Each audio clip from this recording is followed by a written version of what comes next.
What's up, everybody? I'm going to try and do this as quick as I can so you get all the information you need with less me talking. Today's gear spotlight is on the HH2. I am very partial to this device because I've used it for so long. But I'm going to show you the components, parts, how they work, and what it looks like on the line, how it acts, how you ascend, descend, and work from it.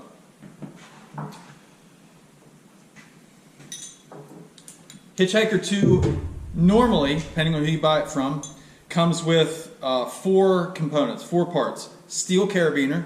This is a triple action, double locking steel carabiner. That's important, can't be aluminum. The main body of the HH2 and the dog bone, which I'll show you how that is incorporated here, and a length of hitch cord. It's not an eye, it's just a piece of hitch cord cut to a specific length. It is midline attachable, although when this device is on the rope and dialed in, it's not something you want to take off frequently because it does take some fumbling around. There's multiple parts, so for the most part, when you get it on the line, it's staying there. But to set it up, rope lays in there like so. Steel carabiner goes in the bottom of the bottom hole of the hitchhiker. And what I should have mentioned earlier, hitchhiker has these two angled slots. The bottom one is for the steel carabiner, and the top one is for this dog bone piece.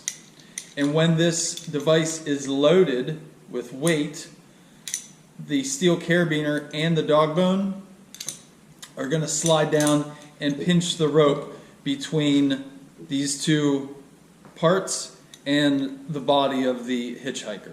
So this is a friction-based climbing device.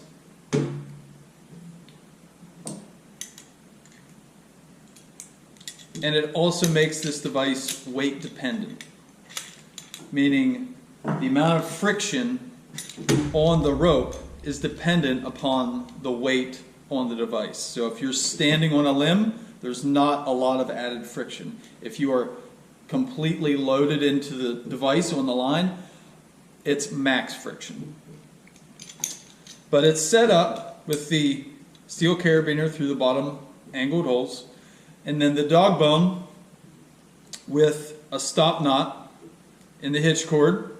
That's a fisherman's stop knot through one side. Gets inserted into the device. And then for this knot, I have seen and read a lot of things. I've seen a lot of videos about guys trying different knots. It really is a game of trial and error because it is going to depend on rope type and construction, rope diameter, and the same goes for your hitch cord.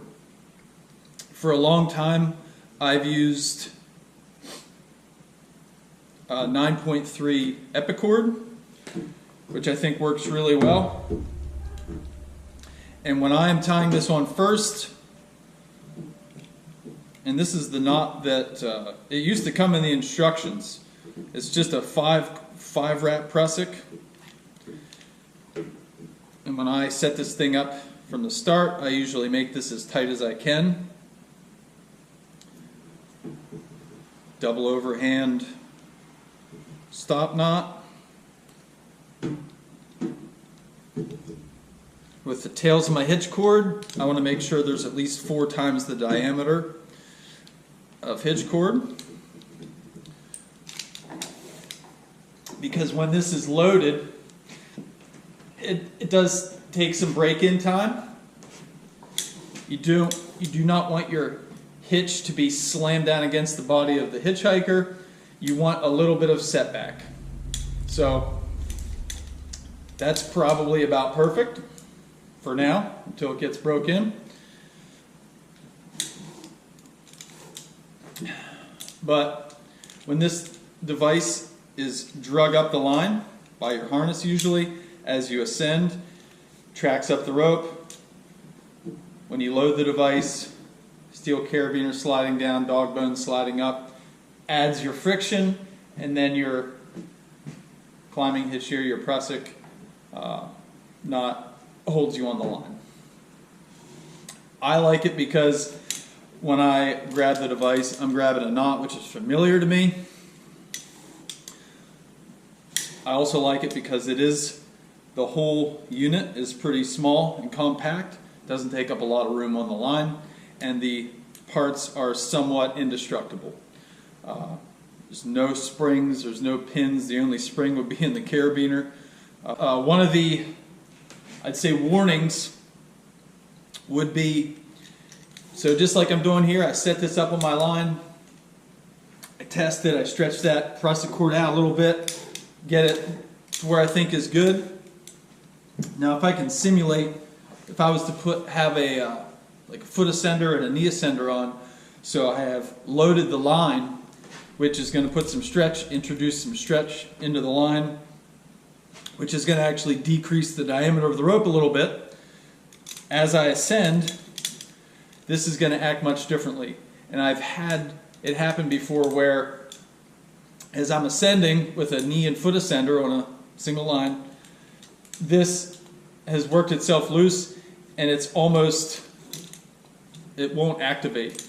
And I have to just use my hand or some fingers to nudge that notch up a little bit to get it to set or catch. And this again is all going to be very specific to type of hitch cord you're using, the type of rope you have, whether or not you have maybe a handled ascender above this or a knee and a foot ascender below it.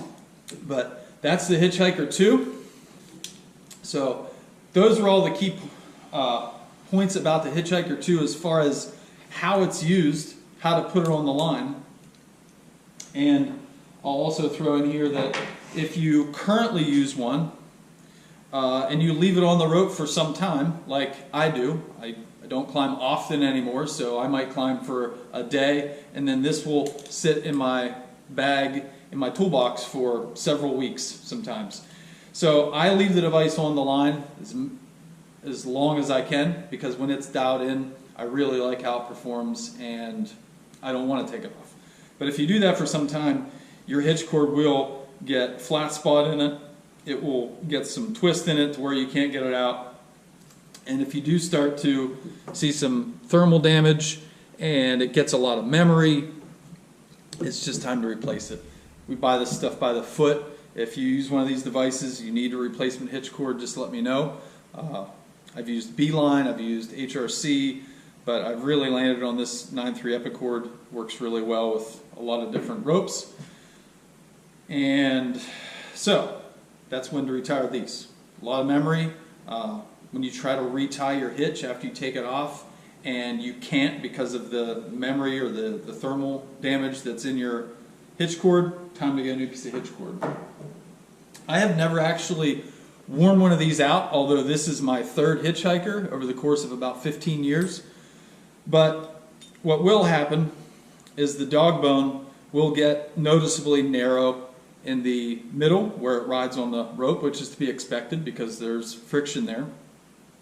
And then also in the bottom of this, you can feel these pieces get gouged where those points of friction are. So exactly those moments where the rope is pinched against the back, you can feel those are pitted a little bit. I have heard of guys wearing these down to where you can see these screws or bolts through the device. I've never seen that. And I can also imagine that these slots here could get a little bit mushroomed and worn with the steel components that are always interfacing there. So looking for rough edges, sharp edges, burrs and things like that would be a really good idea.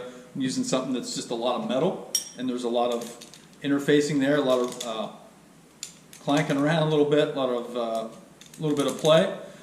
So checking for burrs, rough edges would be a good thing to do with this device. And if you have any questions, the best decision is usually to replace it or find replacement parts for it.